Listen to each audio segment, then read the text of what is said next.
So, hello. We'll see who comes on tonight. This is the second night of Livemas. And this tonight is not one of my fun and games nights. It will be more of a serious subject because, not everything has to be happy, joy, because, life isn't always that way. And so sometimes we need to face those things that we are dealing with. So, with that being said, we will be talking about grief tonight. So I'm going to give people a little bit of chance to come in, see if people actually want to talk about it, or they're like, oh no, this isn't a subject, it's too heavy on a December 2nd. What is going on in my eye right now? I don't know. But hi, Courtney. Hi, Courtney.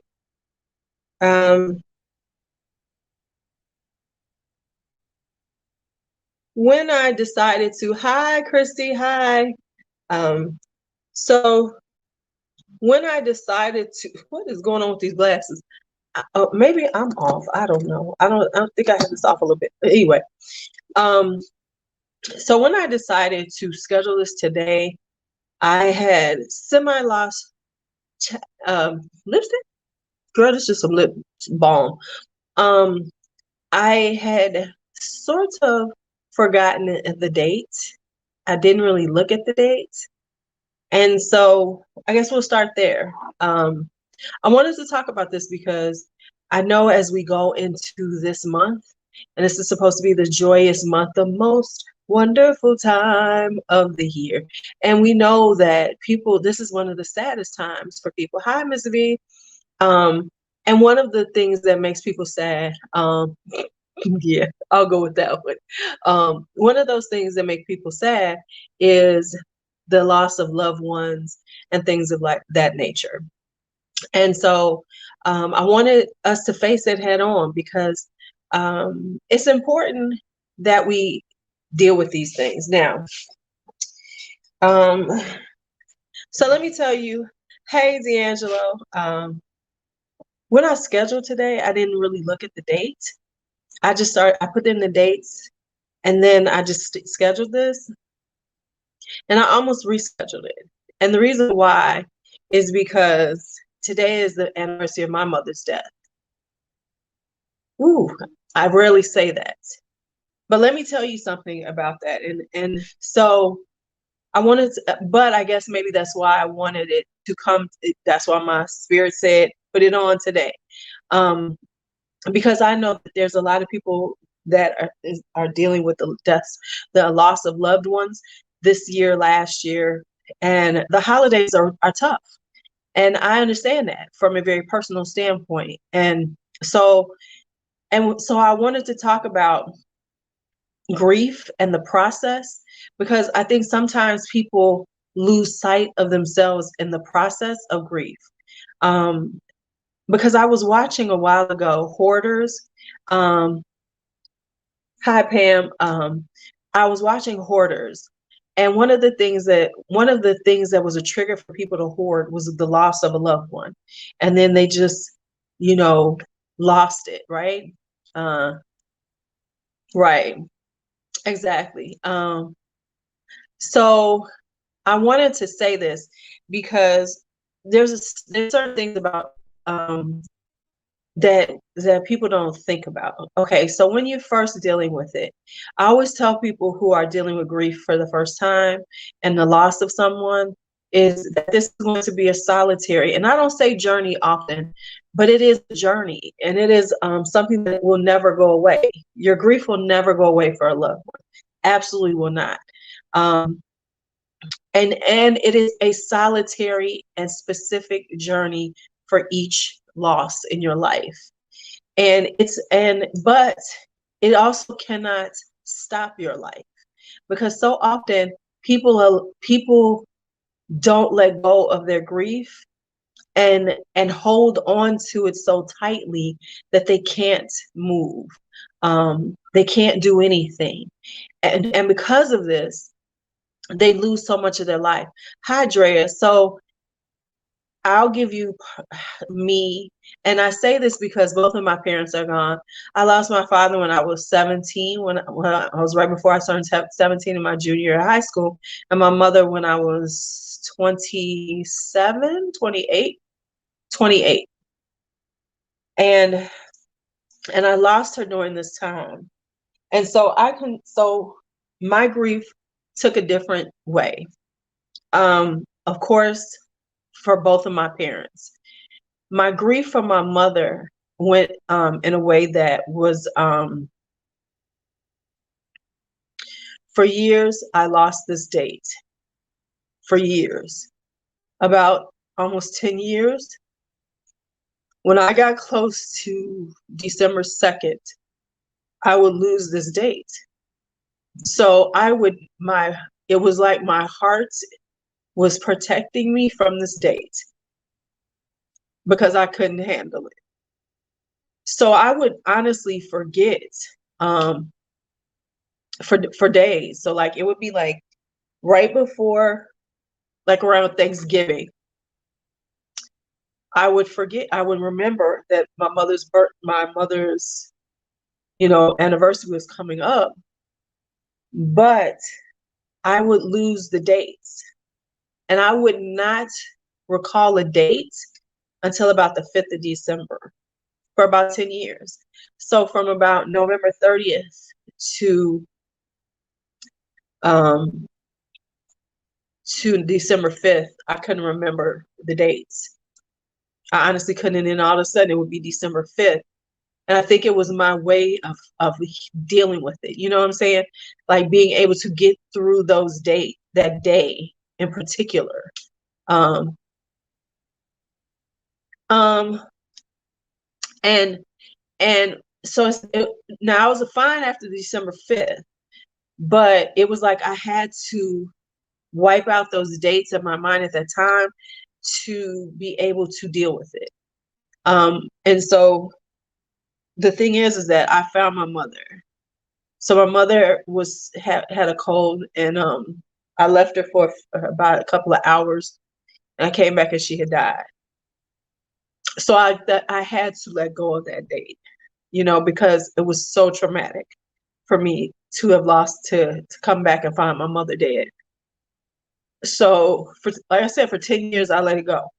Now, of course, I had to, and that was my way of dealing with it. And as Miss V said, you never lose your grief. You never, if someone is very close to you, very special to you, you will never lose that. But understand that is solitary. Understand that you probably will not be able to turn to people. And how did she? She just had a heart attack and died while I was gone. So she, and so for the backstory is I was with my father when he died too, when I was 17. My father had cancer and emphysema, and I was there when he died. My mother gave him a bath, and he was standing up, and she was getting him a towel, and he died, and I had to call the ambulance for him So I've seen both sides of death. I've seen a long drawn out one where my father was slowly dying at home when I was a teenager, I left my mother and came back and she was gone. So, but what I'm saying is that with all of that being said, okay, I understand, Faith, because you've been going through it. And that's what I'm saying is that we all have been going through it. And so, but what I want you to understand is that if you're just dealing with grief of someone very close to you, is that it doesn't go away. There's an ebb and flow to it. But understand that is your personal grief. You cannot expect people to stand by you in your sadness, but you have to figure out a way to live with that sadness when it comes over you. There will be times when it will be very overwhelming, but it doesn't have to be forever. And it doesn't have to be, it doesn't have to stop you. It doesn't have to stifle you. It doesn't have to choke you. You have to move through it. And when I say move through it, you cry. You miss them. It's okay. But what you have to understand in those moments, that maybe the other people around you are not going to give you what you need. I have never looked for someone to comfort me. Uh, yes, you can. You absolutely can. You must live without your parents at some point, and you must keep living. See, here's the thing: when your parents don't want you to stop living because they're gone. Your loved ones would never want your life to stop because they're gone. You can't let your life stop because they're gone. What you can do is honor them, what they wanted for you. You can remember them and keep them living with your memories of them, but to stop living is not honoring what they gave to you. When I found my mother, I found her on a Friday. I was supposed to be going into finals that Monday. And so I knew I had to go to school that Monday. And so did I take finals? No. I went to talk to, well, I did. I went to talk to my professors and explain to them what was going on and get incompletes because, of course, I'm dealing with the death of my mother, with them, which, of course, they were very nice about. One of my professors, my statistics professor, said, you take this exam today, you get 3 right and you'll have a B. You get 5 right, you'll have an A in the class. It was 10 problems. And then, but what did so I went and took it and I got 3 right and I walked away because at least I felt like I had done that. I got something, I accomplished something that my mother would have wanted me to accomplish. Because so often we say those things, but that's not what that's not what your loved ones would want for you. They want you to go on. They want you to live the best life possible. You should still honor and love them, but you cannot let that love turn into this grief and this despair that you cannot live with. But understand that there will be times of grief, there will be times of despair. And all the years that my parents have been gone, I've cried many times for them. Hi, Chantel. But I have never stopped living because they're not here. And that is the best thing you can do for your loved ones, right?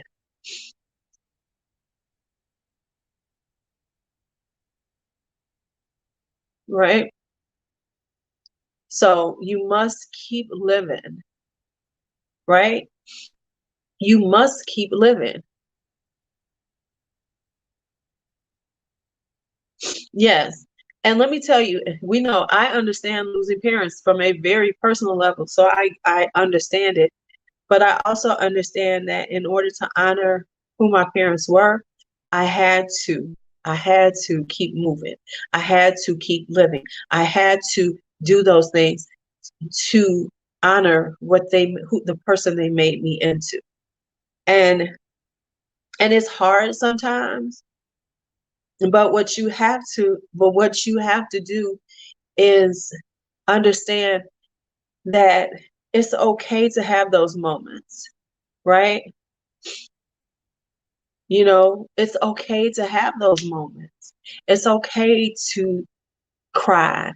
It's okay to have memories of your parents and they bring sadness to you. It is just fine. But you cannot stop in that moment and not keep moving. And I've cried many times for my parents. I'll cry for them some more. I wish they had seen, you know, I wish they could have seen their grandkids grow up to be these wonderful human beings. I wish they were here to see Bakari. I wish many things, but I can't have those. So yes, it brings sadness, but it can't be so much that I cannot do life.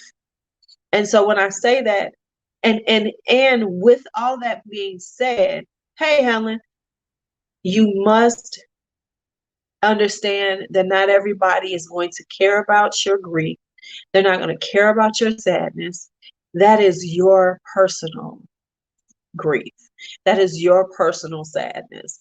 And don't have these high expectations of people, and don't be disappointed or angry or anything like that, because it's not theirs. And even if they have the same loss as you cannot tell them how to grieve the passing of someone.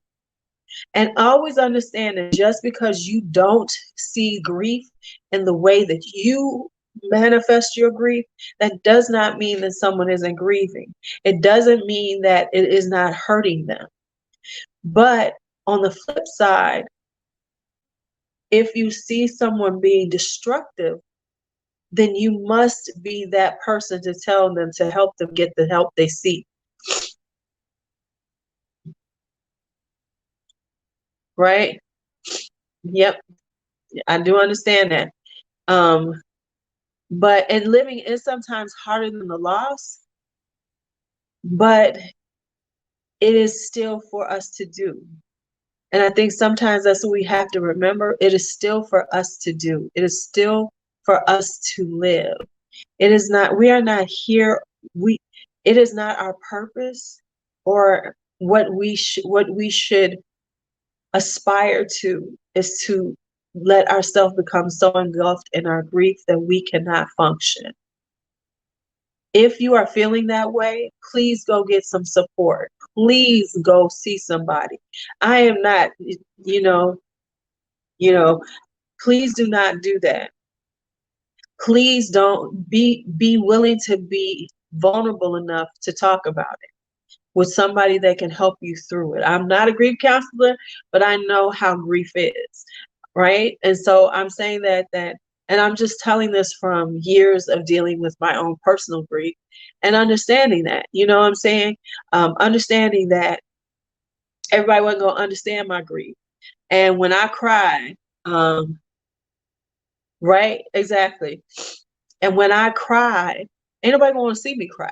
They're not going to understand how I'm feeling because this isn't their sadness. And so I don't expect it. And I'm not looking for someone to make me feel better, because ain't nothing gonna make me feel better. My parents can't come back. Mom and daddy can't come back. So nothing's going to make me feel better. But however, I can however, those moments are necessary to help you get through that moment, and ride through that grief. But if the grief becomes too much, if it's too overwhelming, if it's all the time, then yes, please find somebody to talk to. Please find somebody that you can talk through it, because you need that, because you don't want it to become to this point that you cannot function, and I will say this, and I had to learn this, because I guess in some ways I am stronger than I believe I am, because looking back at things, I know that some people would have had taken it much tougher than I did, and I didn't. But that doesn't make me better. That just means that I can process things a little differently.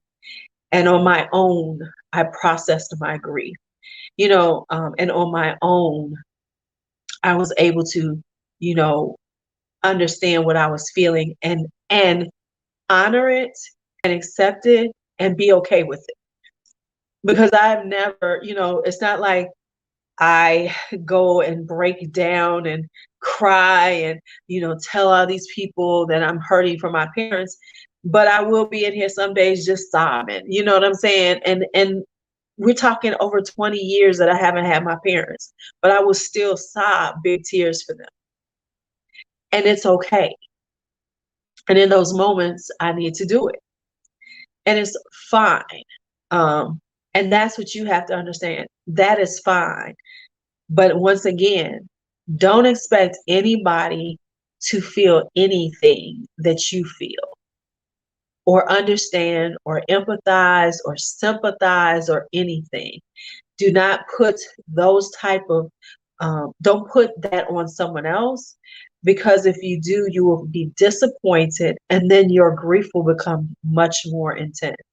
And I think that's part of the reason why some people can't get through their grief, is because they're looking for the people around them. Because I know somebody personally who was like this, where they were looking for the people around them to support them. And like, listen, when somebody dies, when a loved one dies, everybody comes around. Oh my God, I'm so sorry, I'm so sorry, I'm so sorry. And they're there for you, and they bring you food, and they sit around and they talk to you until the day of the funeral. And then it's the wine wrap up, and then they go back to their lives. That's all you can expect.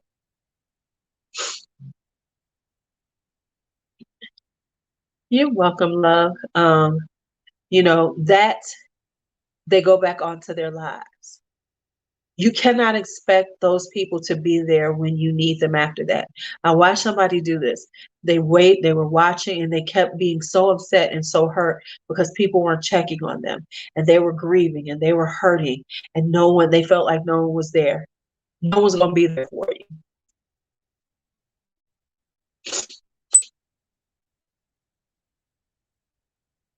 See, there you go. And so no one's going to be there for you. And having those expectations of people just being there ready for you to hold you up in your early grief, it ain't going to happen. So if you're dealing with early times of grief, understand that's not going to happen. You're going to get that moment of support, and then you're on your own. So then at that point is when the grief process really starts, because you don't have anybody. And exactly, they should. It's normal. They've done their part. They've helped you through that. The hardest moment is the beginning. Now it's your turn to like understand that now my grief really begins. And so you can't expect them to be there every moment or ready to listen to you every time you cry. You just can't. So you have to then start beginning to figure it out. Now, in the beginning, you ain't. You're gonna be sad. You're gonna be crying. You're gonna be hurt. And that, but in that time, make sure that you are still living. You can't isolate. You can't lay in your bed every day. You have to go to work. You have to go out. You have to still live. You have to still have life. Um, mm, did I have to support others in my family? I'm the youngest, so no.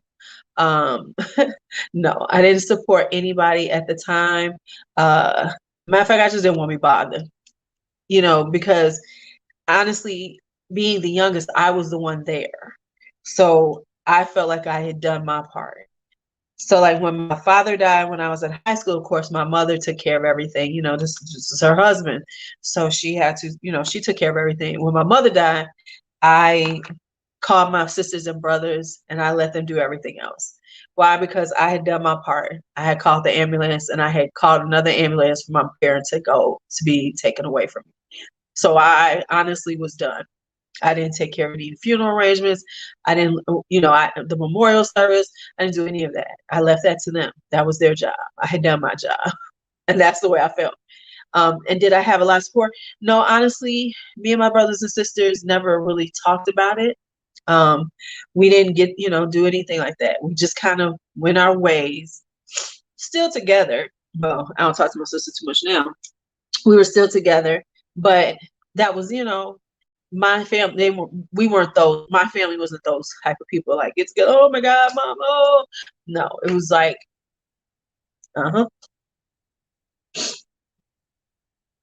yeah. But I didn't have any expectations of that because I had already dealt with the grief of my father dying. So I didn't expect and these are my older brothers and sisters, I didn't expect them to do that. See, once again, I learned I don't have expectations, and I do live that way. I don't have many expectations of people. I take them for who they are, and I accept them for who they are. So I didn't expect my sisters and brothers to hold me up or, us to have these moments, because that's not who they are. And it's fine. If we were those people, might have been different, but we aren't. So no. And like I said, because it is my family. I know them, and I didn't expect us to do that. Right, exactly. And so I know my brothers and sisters grieved, but we all grieved in our own separate ways. And honestly, I think that's okay. I know some people do things like memorials and all those things, but some of us, to be quite honest, like I said, for 10 years, I couldn't even remember the day. So I was not going to be doing no memorials because honestly, I could not even hold on to that date for 10 years. Hi, Fortunata. So would I want to do anything or talk about it? Hell no. I wanted to sit and cry by myself and, say hello to them or whatever I've done over the years to honor my parents and live the way that I think they will, be happy that I live. So that was that. Did I think that my brothers and sisters loved our parents any less? Absolutely not. I know my brothers and sisters love mom and daddy. I know they did, very much so.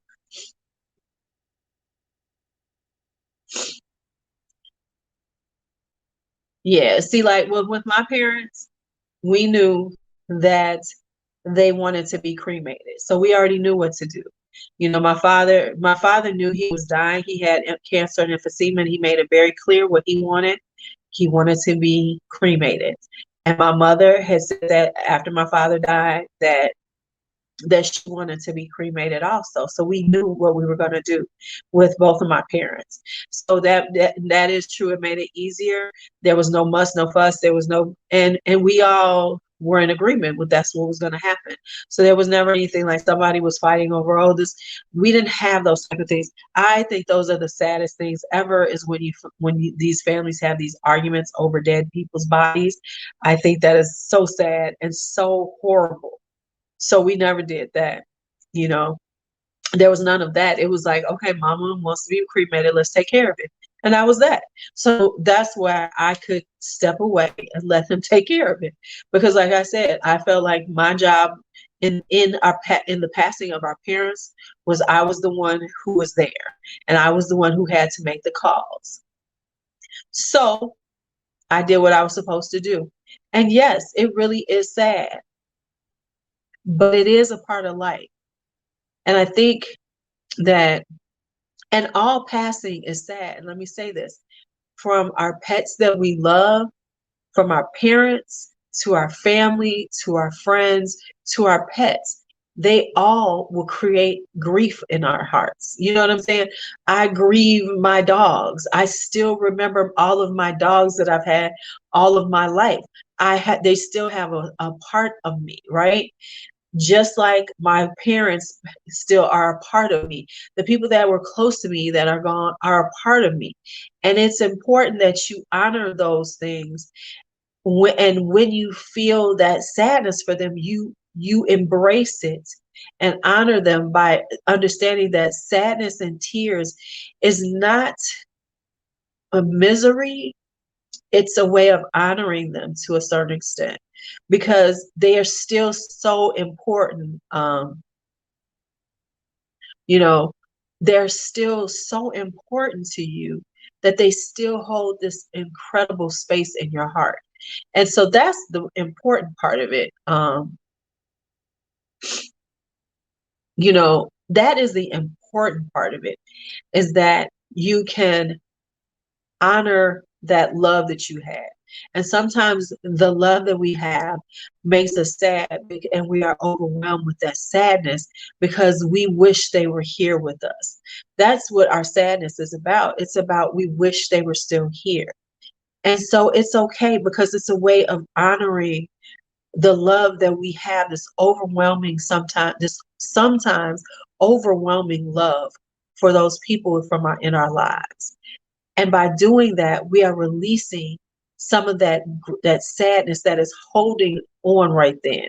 So I always believe when I'm sad and I'm crying about it, it's because I need to release some of that grief. Because the grief will never go away, but little by little you release it. And by doing that, you're sending your love out into the world for these people. for the people that you love. Whenever I'm sad and grieving, I know that my parents are close to me and they're heavy on my heart. And so now I'm letting go of that heaviness right now. And maybe I needed to let go of it by crying or sitting around and thinking about them. Whatever it is that gives you that release, take it. And don't treat it like this is terrible. Take it. But also, if you are sitting in there and it is no longer releasing and letting and giving honor to that love, um, hey Courtney, how are you? Yes, and your mother was fabulous. I saw the pictures, Courtney, and it is a struggle. And I mean, like, um, imagine, for me, it was a real struggle considering that it was right before Christmas. So it's like December 2nd, and I still have to have Christmas because I've got little children. But my heart, and I had to find some way to get my heart in it when my heart was breaking at that time. So the other, so the holidays are always a struggle. One of the biggest struggles for me, honestly, was not so much Christmas time because I could focus on my kids. My hardest struggle for me for years was Mother's Day. Mine was Mother's Day. And for years, I didn't even think about Mother's Day in reference to me. The kids were young and their father would get me a gift or something. But for years, I never did anything because Mother's Day didn't mean anything to me because my mother was gone. Right. Right. And so it took me a long time to actually think of Mother's Day in terms of me. Right. It took me a long time so those were the grief spaces for me. The grief spaces for me were different, you know, uh, right. So those were the things that were hard for me. It wasn't the holidays so much Christmas because I could focus on my kids. The hardest time for me was Mother's Day because that was when I honored my mother and we made sure we took her out and everything, and now I didn't have that anymore. So it was hard for me. So like for at least 7 years, I really didn't feel Mother's Day. I'd be like, yeah, Mother's Day, whatever. And it took me a long time to even care. I didn't care about the kids. I used to send them off to their other grandmother. Their father. I'd be like, yeah, go ahead and take them to go see their grandmother on Mother's Day, because I didn't feel that Mother's Day love for myself because I had lost the mother that I had loved, and that was where my grief sat for so long. And so there was then finally there was a year that I felt like I'm a mother too, and I want to celebrate myself. And it took me that, right?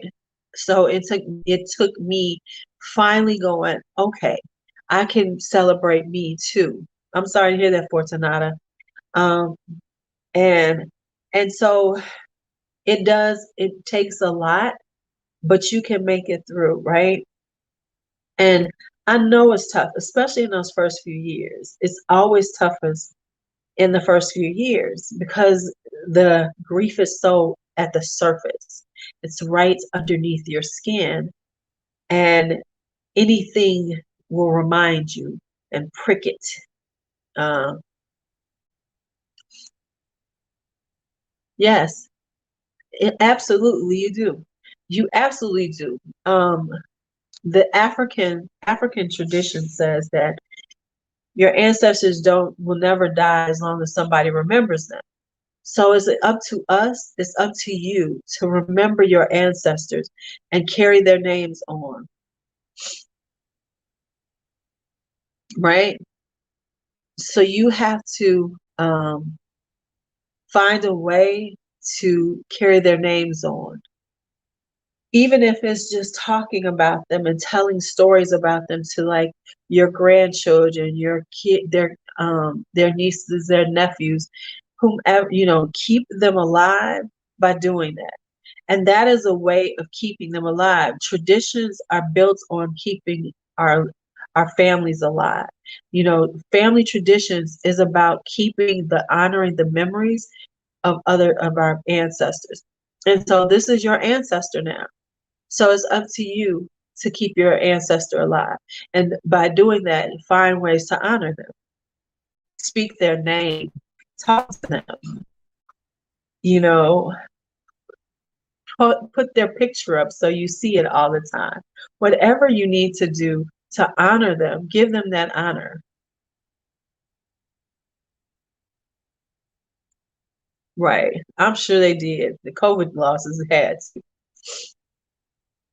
So, just so I'm not here to I'm not a therapist. I'm not, we know that. But I thought that it was kind of important to kind of talk about this and let everybody, get this out and also see that you are not alone. And it will always be a struggle, but find a way to make it through that struggle. Um, be okay with the moments that you cry, that you're upset, you're sad, but don't let them overwhelm you to the point that you can't do anything. Hey, Rox, how are you? Make sure, don't let them overwhelm you so that you can't do anything. Honor them by doing those things that they would do, like especially at the holidays. Honor them by having a space and time for them, because they're not going to go away. And by giving them space and time, and when I mean by giving them space and time, I mean by speaking about them, by thinking about them, by remembering what joy they gave to you during this time. And that's a hard thing in the beginning. But as the time goes on, bring them back into your holidays by talking about them, by remembering stories about them. Make yourself especially the fun stories, the funny stories that have always made you laugh. Those are the things that will help you get through these holidays. I promise you, those are the things that will get you through these holidays. No, it doesn't. It absolutely does not sound crazy. Because honestly, when my mama died, that's exactly what I said to myself. I said, I'm an orphan now. I don't have any more parents. So that is a real feeling. I remember feeling that. I remember after calling my brothers and sisters, I was like, I don't have parents anymore. And that is a very huge loss. When you feel that, it's like, I don't have those people. Because if you had great parents and you loved them, or whoever was your support, your guardian, the person who raised you, when you lose that support, even if you weren't using it anymore, even if none of that was, you know what I'm saying? When they're gone, that is a serious hole that's never going to be filled. So yeah, you feel like an orphan. No matter what age you are, you're going to feel, because I feel like at 28, wow, that's a really strange feeling. I feel like an orphan. And for me, it took away my support. My mama was my support. She was the one who, whenever I needed something, whether, oh, I'm so sorry to hear that. And then if that's the case, Courtney, if you don't think you're going to get another one, make this a really wonderful one with him. If you don't think you'll have another one, if you know what I'm saying, make sure that you give him the most you can. And that's just being honest. If I had the chance to, I would do that. So knowing that, um, give him a great Christmas. Make it a Christmas that you can remember those last times with him, because it's not about the sad moments that will keep you going. It's about those moments that you can remember of love and affection and the happiness and the laughter. Those are the things that will help you through it. Those are the things that will get you through it, not the sadness, right? Not the sadness. what will get you through it is those moments that you can remember, um, that were so wonderful in your life. When I talk about my parents, I think about the good things that they gave me. I think about the lessons they taught me, things like that. And I make sure that my children, even though my children never met their grandfather, they know enough about him as a person that they could. I'm still angry with my sister though. Oh, y'all don't know that. Mm, yeah. My father knew he was dying, so he did tapes of his whole life. And one of my sisters, my older sister, insisted that she keep them because she wanted them, because she's a writer. She was going to use them to write.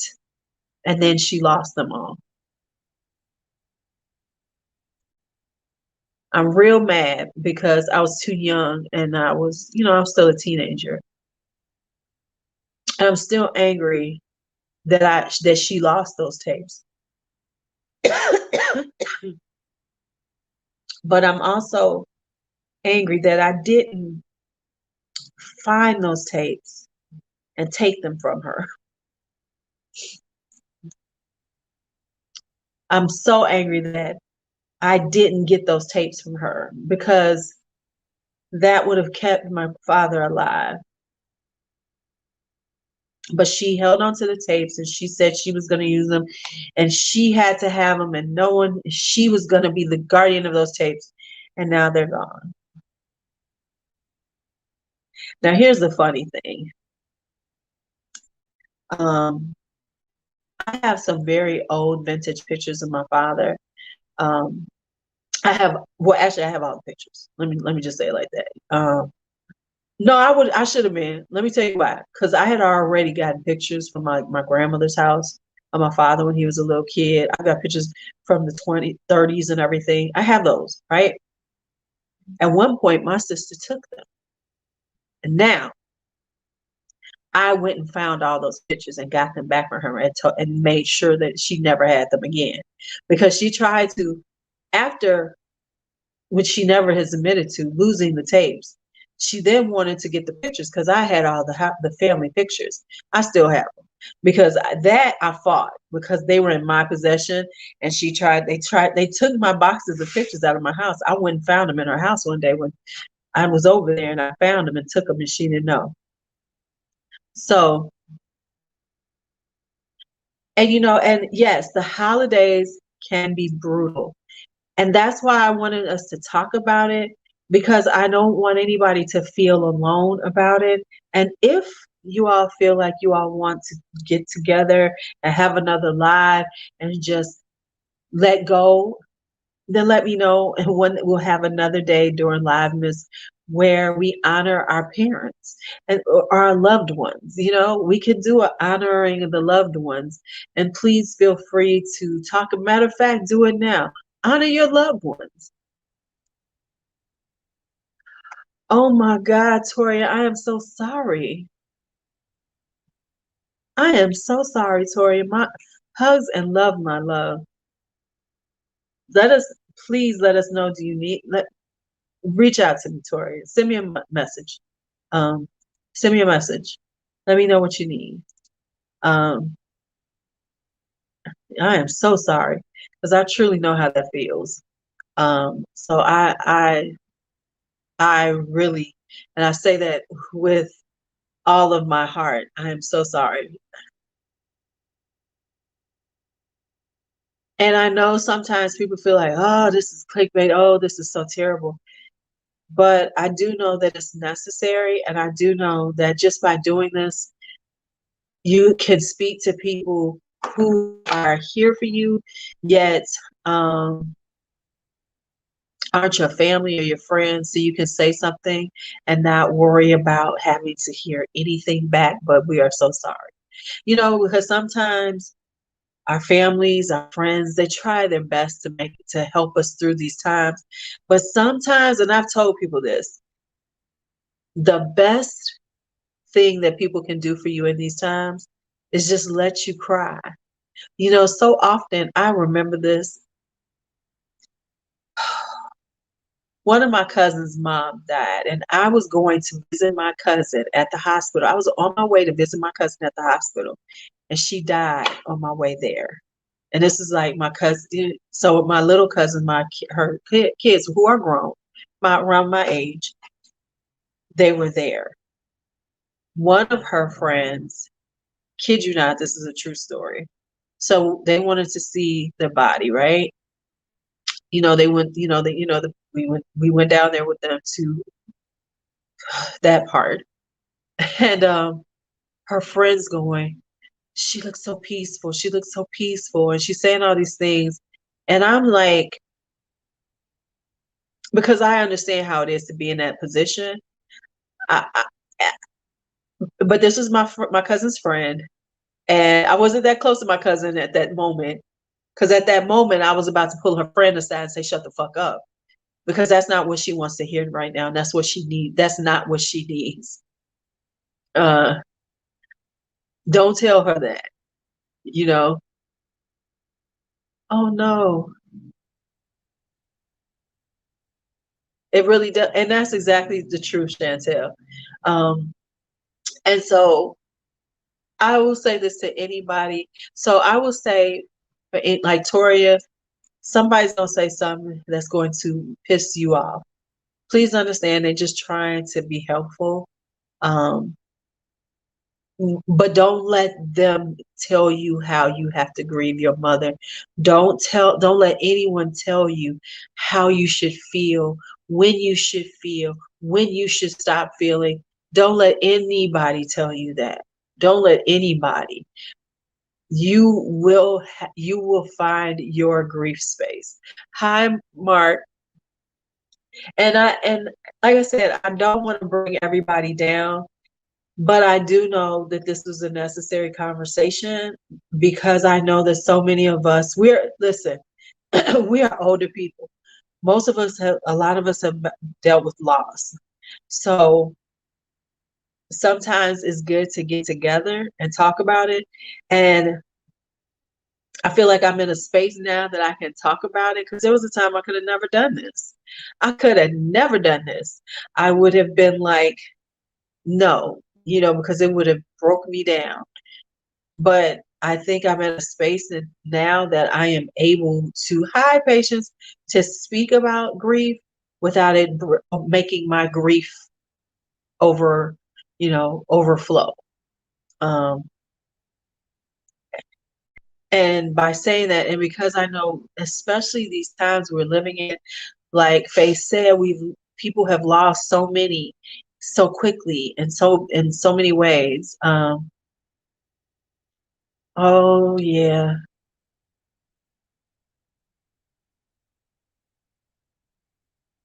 good, good. Yeah, yeah. And so Christmas is going to look different for you this year, Toria. It really is. But because this is going to be a hard year. But as the years go by, just remember who your mom was at Christmas time, and honor her by using some of her traditions, bringing her some of her traditions into Christmas.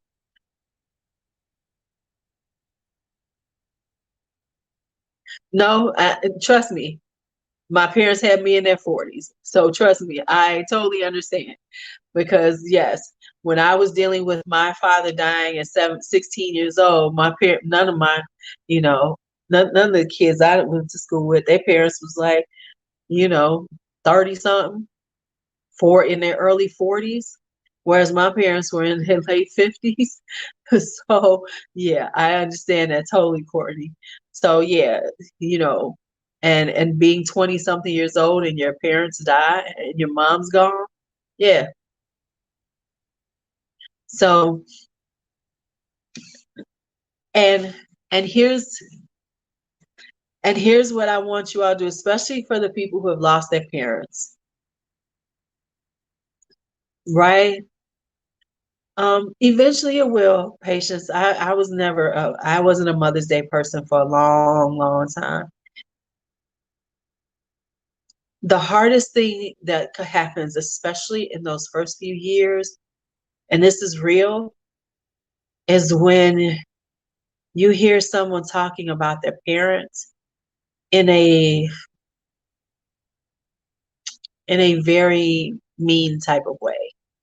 You know what I'm saying? Like when you hear, so just be aware of this and don't let that anger overflow.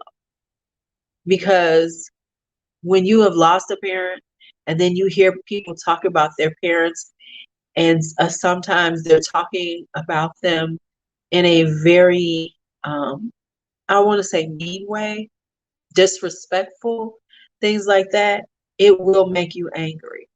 Because your first thought is going to be, I wish I had my mother. I wish I had my father. But understand, they're talking from their space, not yours. So walk away, because it's not their fault that you don't have what you want. And I had to learn that, because I still had, I don't get me wrong, I still feel some type of way when I hear it, but understand that they're not in your space, so they can't understand why you would be so like, nah. They just aren't there. And hopefully they're never in that position to see that, dang, I've lost my parent and this is how we were with each other. Now don't get me wrong, some parents ain't shit. But I'm saying the parents, I know, baby. You know, and it still makes me angry in many ways, but I don't respond to it. I'll just walk away now, because there was a time I might have responded to it, whereas now I just give them their moment and keep it moving. But it does still anger me, because I know that I wish my parents were here. And I always say that, so for the people who are like irritated, and my mama works my nerves when she does this, and it'll be some silly little thing, when she wants to fold my clothes when she come over, she opens my drawers when she comes over and looks at my stuff. And all I can think is, I wish my mama was here to open my fucking drawers. Walk away. But understand, Toria, for you, that's going to be a trigger. And you're going to be very quick to want to say something. So walk away, because they're not there, and they're not going to be there, and you don't need that in your life.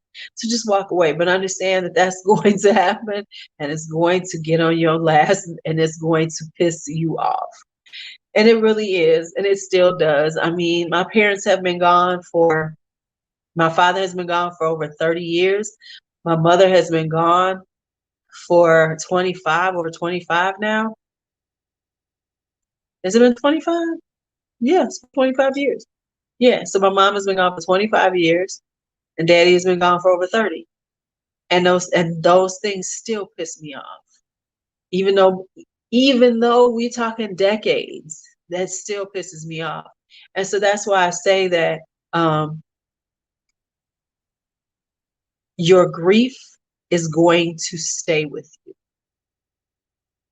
But always just make sure you find a way to manage that grief, because that's all we can do in this life. It's not going to go away, but we can learn to manage it. And so if managing it is sometimes talking to people like us and having this moment, then I'll give us this moment, not to teach anybody or to preach to anybody, but to give everybody a space to be able to speak these words that they can't speak to the people around them anymore, because they're not in your grief space.